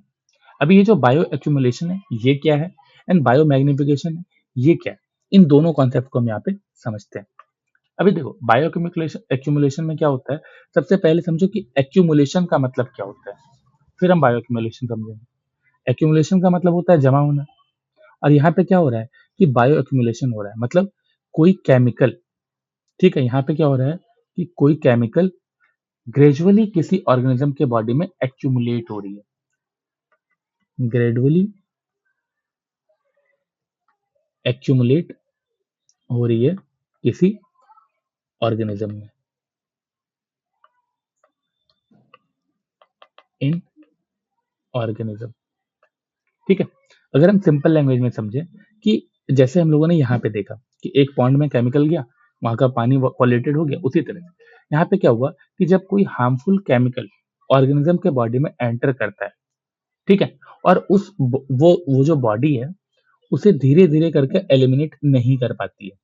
ठीक है, उसे अपने बॉडी से नहीं निकल पाई, जो हम लोग जो खाना खाते हैं वो जब डाइजेस्ट हो जाता है उसके बाद वेस्ट मटेरियल बाहर निकल जाता है, लेकिन उस वेस्ट मटेरियल के साथ भी वो केमिकल अगर बाहर नहीं निकल पाती है तो वो केमिकल क्या होता है, वो केमिकल बॉडी में एक्यूमुलेट होता रहता है, बॉडी एक्यूमुलेट दैट केमिकल। ठीक है, जैसे कि एग्जाम्पल हम लोग ये वाला देख रहे थे कि फिश क्या है, पॉल्यूटेड वाटर में रहती है, वाटर में पेस्टिसाइड है, फिर उसी फिश क्या कर रही है, उसी पेस्टिसाइड को एब्जॉर्ब करती रहेगी और टाइम के साथ साथ क्या होगा, पेस्टिसाइड फिश की बॉडी में एक्यूमुलेट होता जाएगा। और ये जो प्रोसेस है, इसी प्रोसेस को आप कहते हो बायो एक्यूमुलेशन।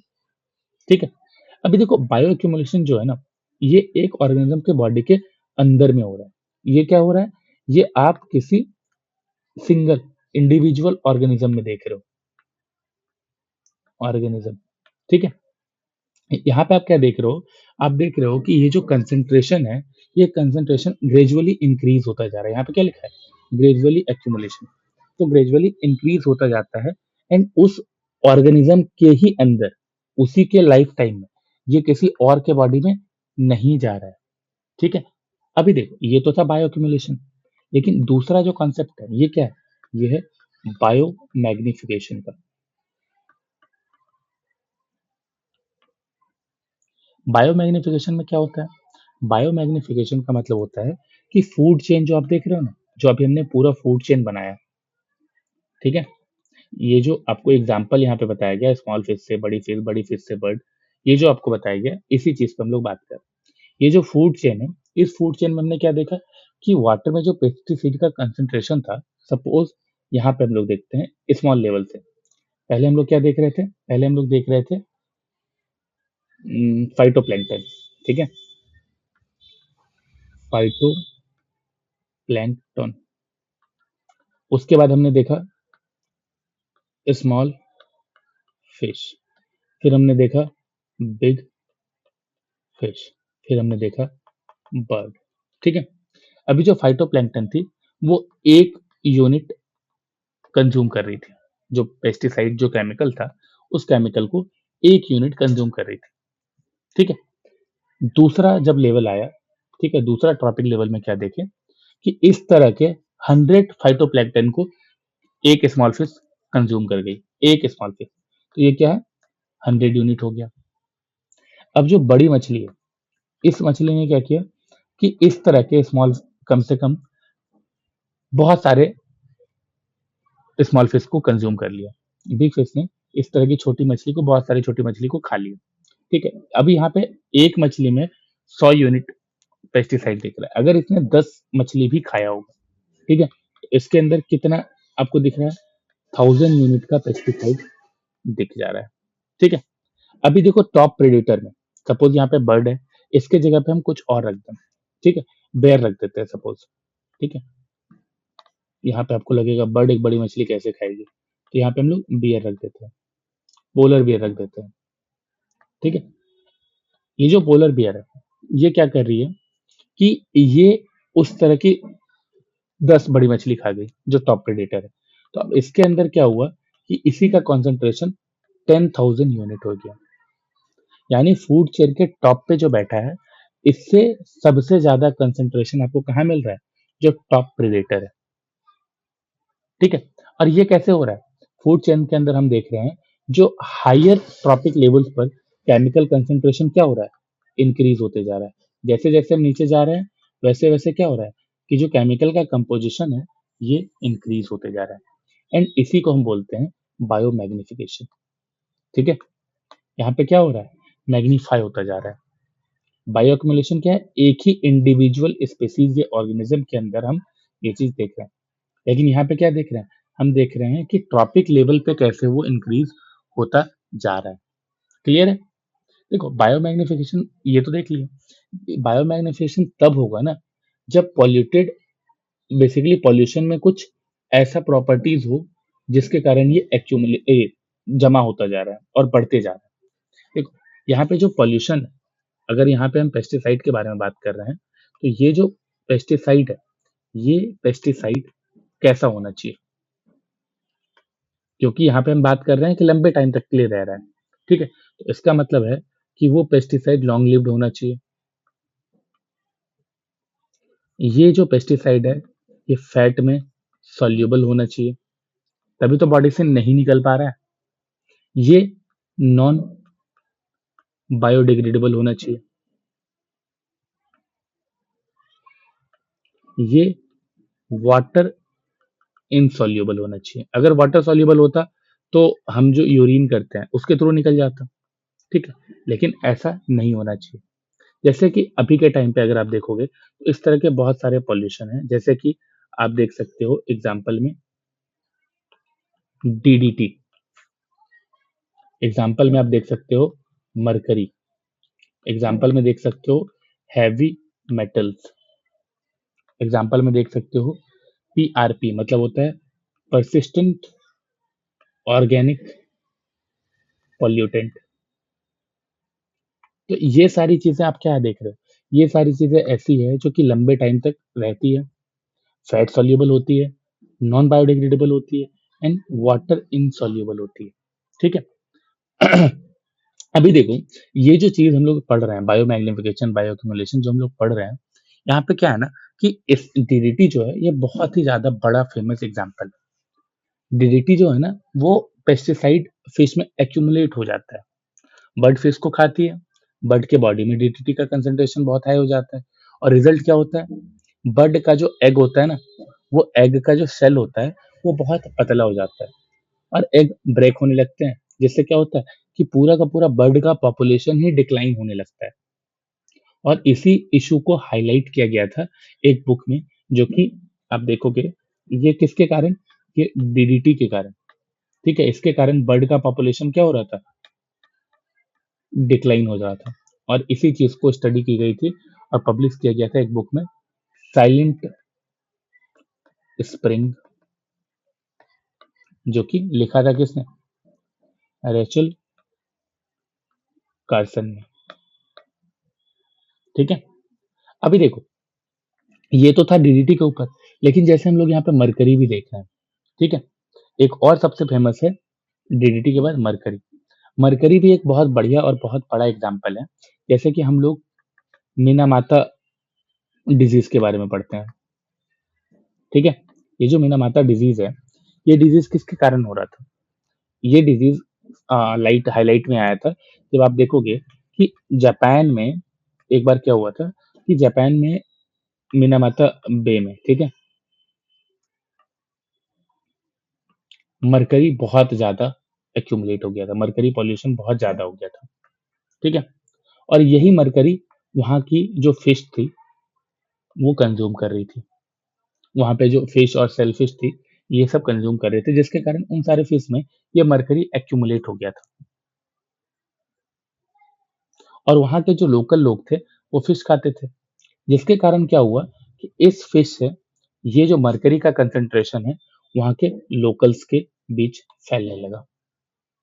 ठीक है, और रिजल्ट क्या हुआ, इस मरकरी के कारण पॉइजनिंग हुई, और जिसके कारण वहाँ पे बहुत सारी डेथ होने लगी, जिसके कारण उसे मीनामाता डिजीज भी बोला जाता है। ये तो एक दो एग्जाम्पल था। इसके अलावा आप जो डाइक्लोफेनाक ड्रग है, ठीक है, ये भी इंडिया में बहुत बड़ा एग्जाम्पल है, जो वल्चर क्राइसिस हम लोग देखते हैं। वल्चर के बारे में भी आजकल बहुत बातें हो रही है। ठीक है, ये जो वल्चर क्राइसिस है, इंडिया में भी एक एग्जाम्पल था, डाइक्लोफेनाक ड्रग। ये जो ड्रग है, ये ड्रग क्या है कि ये ड्रग बेसिकली लाइव स्टॉक को दिया जाता है। ठीक है, जब लाइव स्टॉक मर जाता है, ये ड्रग जब लाइव स्टॉक को दिया जाता है, और लाइव स्टॉक जब मर जाता है ये ड्रग उसके बॉडी में रह जाता है। ठीक है, और जब लाइव स्टॉक मरता है, जैसे कि कोई गाय है, ठीक है, गाय को किसी तरह की बीमारी हुई, उन्हें उसे ये ड्रग दिया गया, और इसके कारण क्या हुआ कि ये ड्रग उसकी बॉडी में रह गया। जब ये काव सपोज मर गई, ठीक है, उसे क्या होता है, कहीं भी खाली मैदान में जाके लोग फेंक दे देते हैं, और उसके कारण क्या हो रहा था, फिर इसे वल्चर्स खा रहे थे।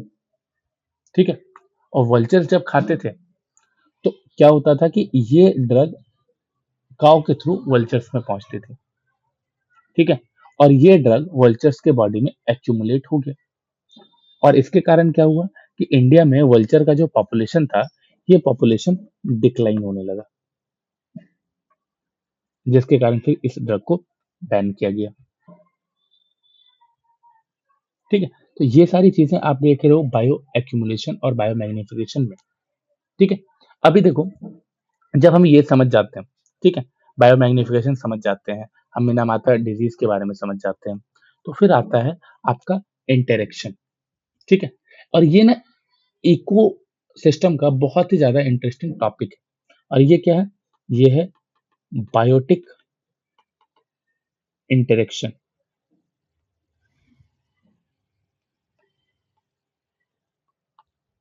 ठीक है, ये जो बायोटिक इंटरेक्शन है, ये टॉपिक इसलिए भी इंपॉर्टेंट है क्योंकि यहाँ से भी बहुत क्वेश्चन आया है, और यहाँ पे आपको जो लिविंग ऑर्गेनिज्म है इन लोगों के बीच का रिलेशनशिप समझ में आएगा। इकोसिस्टम में जो स्पेसीज है, ये स्पेसीज कभी कोऑपरेट करते हैं, कभी compete करते हैं, कभी एक दूसरे पे डिपेंडेंट रहते हैं। ठीक है, और यही चीज इन्हीं यहाँ से हम लोग जो बायोटिक इंटरेक्शन है ये हम लोग करेंगे नेक्स्ट लेक्चर में, ठीक है? वो इसलिए क्योंकि एक लेक्चर में बहुत ज़्यादा हो जाएगा, फिर आप लोगों को लगेगा कि पहला लेक्चर ही बहुत ज़्यादा बड़ा हो गया। तो मैंने सोचा है बेसिक्स ऑफ इकोसिस्टम में 2 लेक्चर लाने का। एक में आपको यहाँ तक जो भी हम लोगों ने पढ़ा उसके बारे में बताया एंड दूसरे में हम लोग बायोटेक इंटरेक्शन के बाद जो बची हुई चीज़ें हैं, उन सबको करें। ठीक है? चलो, थैंक यू और अगर लेक्चर पसंद आया हो तो प्लीज़ कमेंट करें।